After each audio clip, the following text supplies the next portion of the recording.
Hello friends, this video is about when India intervened in Seychelles.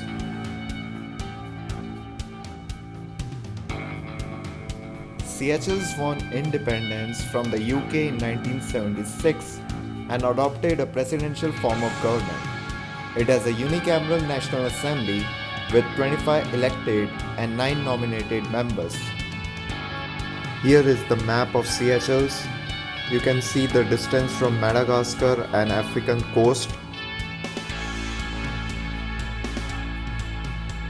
Indians constitute about one-tenth of the country's 91,000 strong population.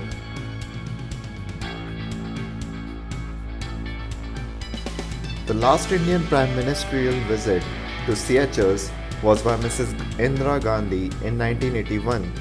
But interestingly, the last time Air India 001, the VIP aircraft carrying the Indian Prime Minister, was in Mahe, was on a covert mission which has never been acknowledged openly.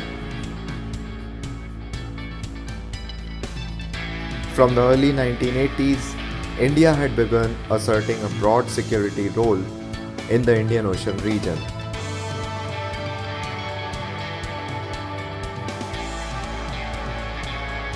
In 1986, India's security role in Seychelles crystallized over a series of coup attempts against President Rene, led by the Seychelles Minister of Defense, Ogilvy Belies.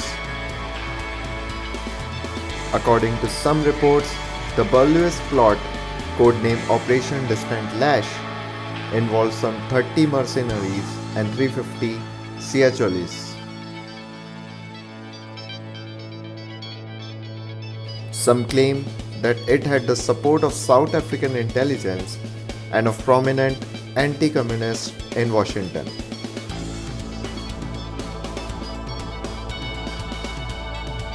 New Delhi was informed of an impending coup by either Indian or Soviet sources.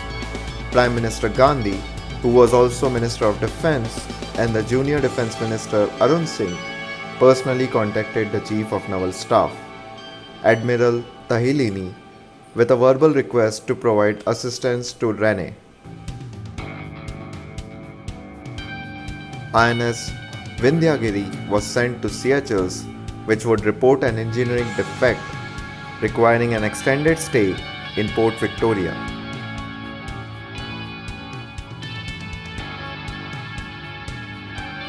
A local engineering company was also enlisted to make some minor repairs.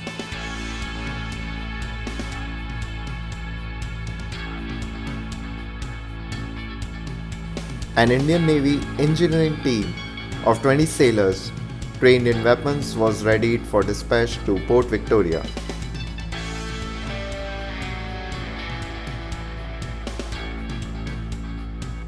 The Indian Navy gave the operation the code name Flowers Are Blooming.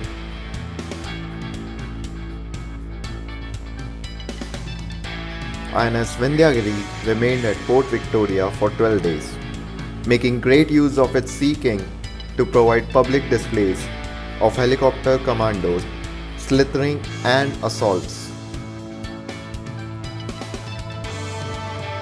The ship regularly trained its 4.5-inch gun on power mode as a demonstration to the coup plotters. By mid-June, the planned coup had been averted.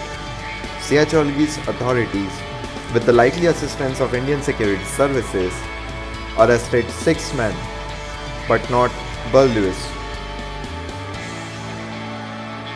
Indian sources believe that the presence of an Indian naval vessel made a significant contribution to averting a coup. 2 months later, Belies made another attempt to unseat President Rene, which India again helped to quash.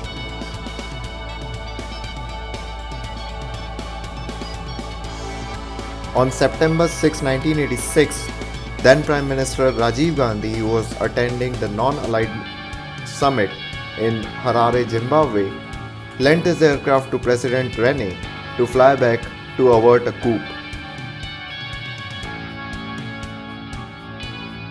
Rene supposedly disguised himself as a sari-clad Indian woman and was whisked away to the Indian High Commissioner's residence.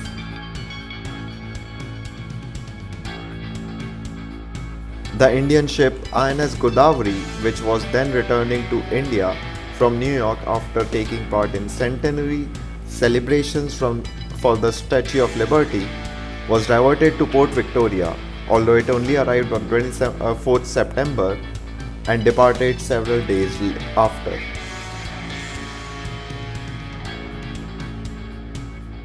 The architect of the attempted coup, Ogilvy Burlewis, and other plotters were forced to resign and sent out to London.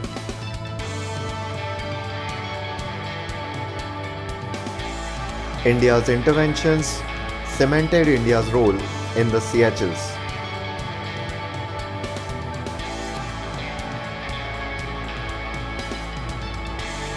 In 1989, India established the Seychelles Defence Academy and continues to play an important role in Seychelles' security.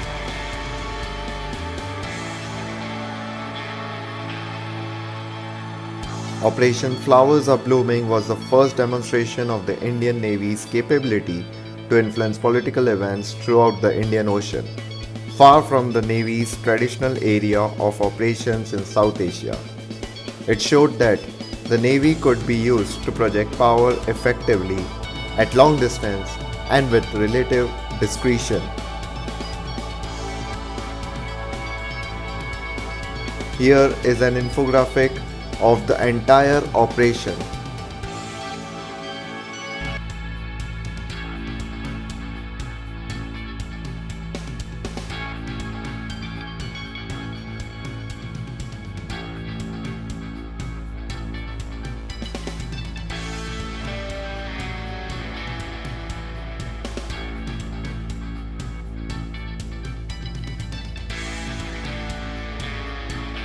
If you want to watch more videos on India or global defense and strategic affairs, please subscribe to Hindu Judaic.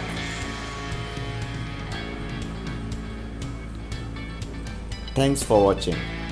Here are the links of our website, Facebook page and Twitter.